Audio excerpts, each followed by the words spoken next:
Welcome back to the reading of the poem of the Man God, written by Maria Valtorta, Volume 3. Chapter 280, At the Temple, Part 5, At the Temple for the Tabernacles. They stopped before a high building, which, if I am not mistaken, is near the Ophel district, but in a more refined spot. Are we stopping here? This is the house which Lazarus offered me for our joyful banquet. Mary is already here. Why did she not come with us? For fear of being jeered at?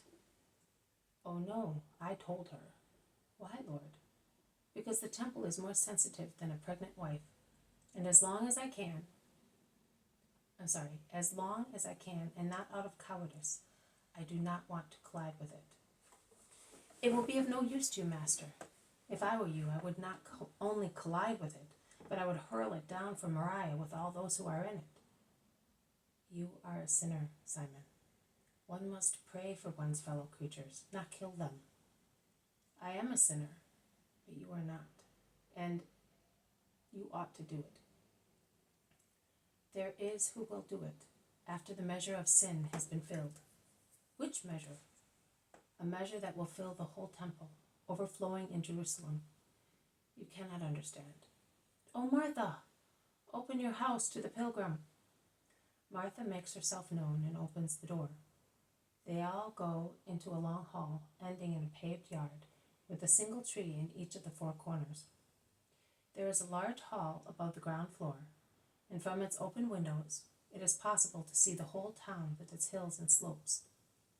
I thus realize that the house is in the south or southeast side of town. The table has been laid for many guests. Many tables are set in parallel rows. About 100 people can comfortably have a meal. Mary Magdalene, who is busy in the storeroom, arrives and prostrates herself before Jesus. Then Lazarus comes in with a happy smile on his drawn face. The guests enter little by little. Some seem rather embarrassed. Some are more sure of themselves. But the kindness of the women soon makes them all feel at home. John the priest introduces to Jesus the two he has brought from the temple. Master, my good friend Jonathan and my young friend Zacharias. They are true Israelites without malice or ill will. Peace be with you. I am happy to have you. The rite must be kept also in these pleasant customs. And it is lovely that the ancient faith gives a friendly hand to the new faith, which has come from the same origin. Sit beside me while we wait for dinner time. The patriarchal Jonathan speaks, while the young Levite looks around curiously and seems amazed and somewhat shy. I think he wants to give himself easy manners, but in actual fact he is like a fish out of water. Fortunately, Stephen comes to his aid and brings him, one after the other, the apostles and the main disciples. The old priest says, caressing his white beard, "When John came to me, his master, to show me that he had been cured, I wanted to meet you. But, Master, I hardly ever leave my enclosure. I am old, but I was hoping to see you before dying, and Jehovah has heard me. May he be praised. Today I heard you in the temple. You excel the old wise Hillel. I do not want to doubt, nay, I cannot doubt, that you are what my heart is expecting.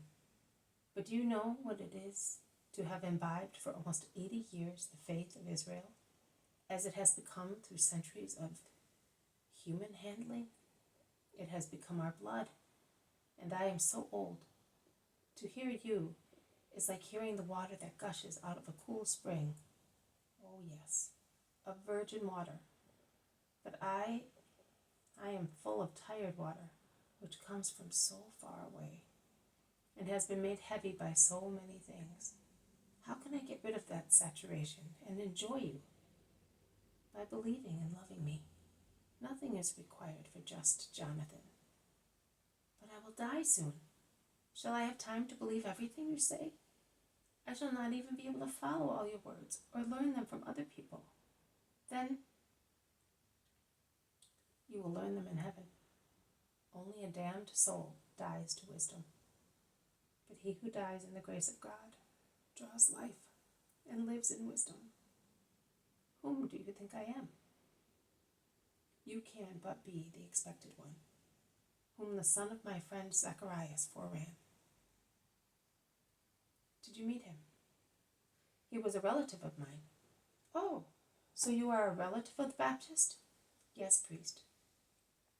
He is dead, and I cannot say poor man, because he died faithful to justice, after accomplishing his mission, and because, oh, the dreadful times we live in, is it not better to go back to Abraham? Yes, but more dreadful times will come, priest. Do you think so? Rome, eh? Not only Rome. Guilty Israel will be the first cause. It is true. God is striking us. We deserve it. But also Rome. Have you heard of the Galileans killed by Pilate while they were offering a sacrifice?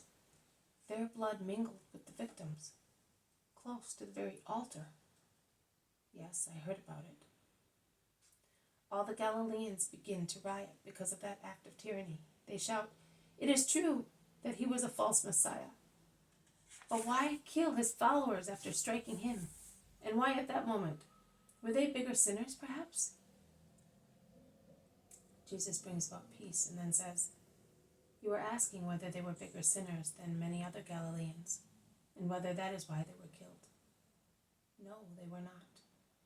I tell you solemnly that they paid, and many more will pay, if you do not turn to the Lord. If you do not do penance, you will all perish alike, both in Galilee and elsewhere. God is indignant with his people. I tell you, you must not think that those who have been struck are the worst. Each of you should examine and judge himself, and no one else. Also, the 18 people on whom the tower of Siloam fell and killed them were not the most guilty in Jerusalem. I tell you, do penance if you do not want to be crushed as they were, also in your souls. Come, priest of Israel, the meal is ready.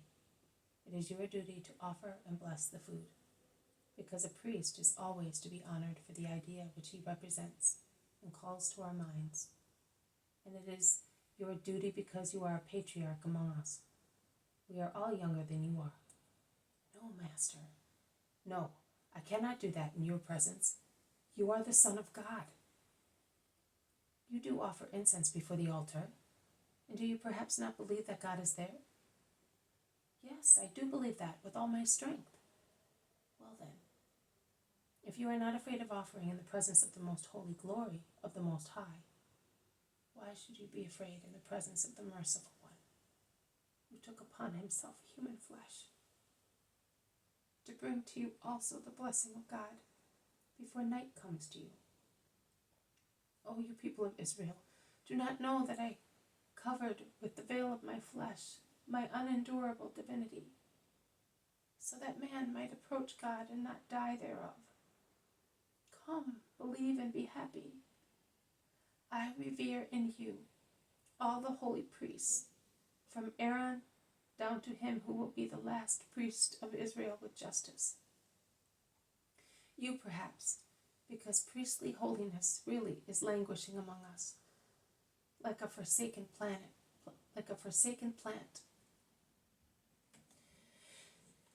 This has been a reading from the poem of the Man God, written by Maria Valtorta, Volume 3. Chapter 280, Part 5, At the Temple for the Tabernacles. Thank you for listening. I will see you tomorrow. May God bless you, and may peace be with you.